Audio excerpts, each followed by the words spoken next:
देखिए, कोरोना ने देश को चौतरफा मुसीबत में डाल दिया है। एक तरफ बच्चों पर संकट है तो दूसरी ओर कोरोना ने गांव को भी अपने चपेट में ले लिया है। और दिक्कत यह है कि स्मार्टफोन की वजह से ग्रामीणों को टीका ही नहीं लग पा रहा है। आप ये ऑनलाइन प्रोसेस कंपल्सेशन दूर कराइए। इनके छोटे मोटे मोबाइल में रजिस्ट्रेशन करवाई नहीं रहे। ऑनलाइन रजिस्ट्रेशन कैसे करना है खेती करने वाले लोगों को पता नहीं है। शिक्षा और स्मार्टफोन न होने का दर्द अब ग्रामीणों को कोरोना के दर्द से कहीं ज्यादा साल रहा है। और बात सिर्फ टीके भर की नहीं, बात हक की भी है जो अब मारा जा रहा है। आरोप है कि शहरी लोग तकनीक के सहारे इनके कोटे का टीका इन्हीं से छीन रहे हैं। जो लसीकरण होना चाहिए वो हो नहीं रहा। इसका कारण ऐसे है कि ऑनलाइन रजिस्ट्रेशन कैसे करना है यही यहाँ के गरीब आदिवासी लोगों को, सामान्य लोगों को, खेती करने वाले लोगों को पता नहीं है। हमारी सरकार से दरखास्त है कि आप ये ऑनलाइन प्रोसेस कंपल्सेशन दूर कराइए और ग्रामीण आम लोगों को, ग्रामीण किसानों को, मजदूरों को ऑफलाइन आधार कार्ड के आधार से आप टीकाकरण देने की सुविधा उपलब्ध कराइए। ग्रामीणों के इस आरोप की पड़ताल जब हमने शुरू की तो हमें 4 ऐसी वेबसाइट मिली जिन पर टीके से जुड़ी हर जानकारी थी, डोज की संख्या से लेकर डोज लगने वाले सेंटर तक। और आरोप है कि इसी जानकारी का नाजायज फायदा पढ़े लिखे लोग उठा रहे हैं, शहरों से गांव आकर टीके लगवा रहे हैं। यहाँ पर ये जो पहली वेबसाइट आप देख रहे हो, ये वेबसाइट आपको आपके व्हाट्सएप पर कुछ मैसेजेस भेजती है। इस वेबसाइट के ज़रिए आपको व्हाट्सएप पर अलर्ट्स आएंगे। यहाँ पर आपको क्या फिल करना है, तो सिर्फ आप किस राज्य में रह रहे हो, यानी कि मैं महाराष्ट्र में हूँ, यहाँ पर कौन से डिस्ट्रिक्ट में आप रहते हो, यानी कि मैं ठाणे में हूँ, तो यहाँ पर आपको ये 2 जानकारी अपलोड करनी है। इसके बाद आपको सर्च स्लॉट्स करके एक स्लॉट आएगा। इस सर्च स्लॉट के ऊपर आप क्लिक करने के बाद कुछ जानकारी यहाँ पर अवेलेबल हो रही है। देखो, यहाँ पर 15 मई की जानकारी दी है, नो स्लॉट्स। 16 मई की जानकारी दी है, नो स्लॉट्स। और 17 मई की जानकारी दी है कि एक स्लॉट यहाँ पर ओपन है। अगर नो स्लॉट्स के ऊपर या फिर जहाँ पर स्लॉट्स ओपन है फिलहाल, वहाँ पर अगर क्लिक किया जाए तो उसके बाद कहाँ पर स्लॉट्स ओपन है उसकी जानकारी भी यहाँ पर आई है।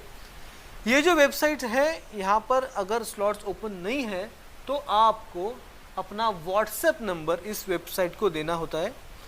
व्हाट्सएप नंबर देने के बाद आपको व्हाट्सएप के ऊपर, जैसे कि मैंने इस वेबसाइट पर पहले ही रजिस्ट्रेशन किया था, तो मेरे मोबाइल के स्क्रीन पर आप व्हाट्सएप पर ये मैसेजेस देख सकते हो। इस वेबसाइट के ज़रिए मुझे फ़िलहाल ठाणा इस डिस्ट्रिक्ट में कौन से सेंटर पर कितने वैक्सीन अवेलेबल है इसकी 15-15 मिनट में जानकारी आती है। तो जैसे कि यहाँ पर दिया है सेंटर नेम, मीरा भाईंदर में, जो ठाणे से कई कोसों दूर है, उस मीरा भाईंदर में यहाँ पर विनायक नगर में कुछ स्लॉट्स ओपन है। कितने स्लॉट्स ओपन है वो भी इन्होंने दिए हैं। 97 शॉट्स ऑफ कोविशील्ड वैक्सीन, यानी कि कोविशील्ड वैक्सीन के 97 डोसेस इस सेंटर पर उपलब्ध है। इसके बाद इन्होंने यहाँ पर रजिस्ट्रेशन की लिंक भी दी है।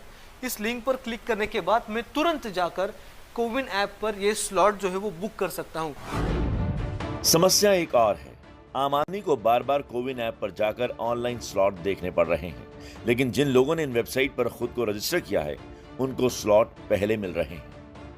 सरकार के एक नियम की वजह से आज पूरे देश भर में भारत विरुद्ध इंडिया ये संघर्ष दिखाई दे रहा है। कुछ लोग टेक्नोलॉजी का इस्तेमाल कर कई सारे लोगों का टीकाकरण का हक छीन रहे हैं।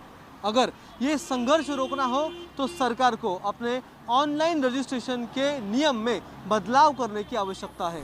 अब यहाँ ये जान लीजिए कि पहले चरण में सरकार ने बुजुर्गों को आधार कार्ड की मदद से टीका लगवाने की सुविधा दी थी, लेकिन 18 से 45 साल के लोगों के लिए ऑनलाइन अपॉइंटमेंट जरूरी कर दिया गया। ऑनलाइन अपॉइंटमेंट का मकसद था वैक्सीनेशन सेंटर से भीड़ को दूर रखना, लेकिन अब यही ऑनलाइन अपॉइंटमेंट मुरादाबाद के बसंतपुर रामराय गाँव के लोगों के लिए जी का जंजाल बन गया है। दिक्कत यह है कि यहाँ ज्यादातर लोगों के पास स्मार्टफोन नहीं है, इसलिए ये ऑनलाइन अपॉइंटमेंट नहीं ले पा रहे हैं। आधार कार्ड देखकर जैसा लगा वैक्सीन, ऐसे ही उन बच्चों को भी लगना चाहिए वैक्सीन। अब ऐसा रजिस्ट्रेशन कहाँ कराएं, क्या कराएं? ये है ना, असल में हमारे पास छोटा मोबाइल है और इसलिए उसका रजिस्ट्रेशन हो नहीं सकता। इस मोबाइल से कैसे होगा रजिस्ट्रेशन? टीके को सुविधा नहीं मिल रही सर। सर टीका रजिस्ट्रेशन हो रहा है सर, और रजिस्ट्रेशन कैसे कराएं हम? ग्रामीणों को अगर वक्त रहते टीका मिल जाता तो मुमकिन है कि ऐसी तस्वीरें सामने नहीं आती। ये हाल यूपी की आर्थिक राजधानी कहे जाने वाले गौतम बुद्ध नगर जिले के मेवला गोपालगढ़ गांव की है। आबादी 3000 है। कोरोना के लक्षणों से 10 से ज्यादा लोग जान गंवा चुके हैं, लेकिन स्वास्थ्य महकमा लापता है और लोग झोला छाप डॉक्टरों के भरोसे जान बचा रहे हैं। ऐसा ही हाल अमृतसर के महावा गांव और फिरोजशाह गांव का है। 3500 आबादी वाले महावा गांव के लोगों के लिए सिर्फ एक डॉक्टर है और डिस्पेंसरी की दरकी हुई दीवारें कब गिर जाएं ये कहा नहीं जा सकता।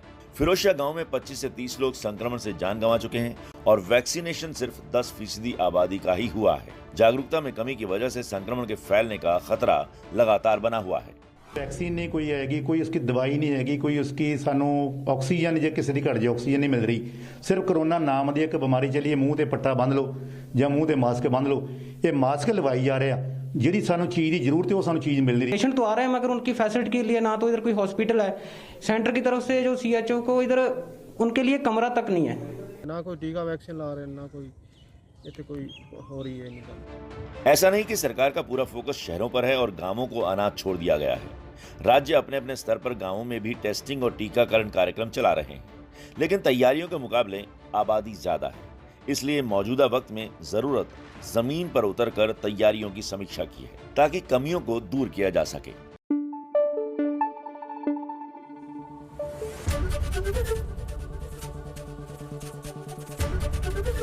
ABP न्यूज आपको रखे आगे।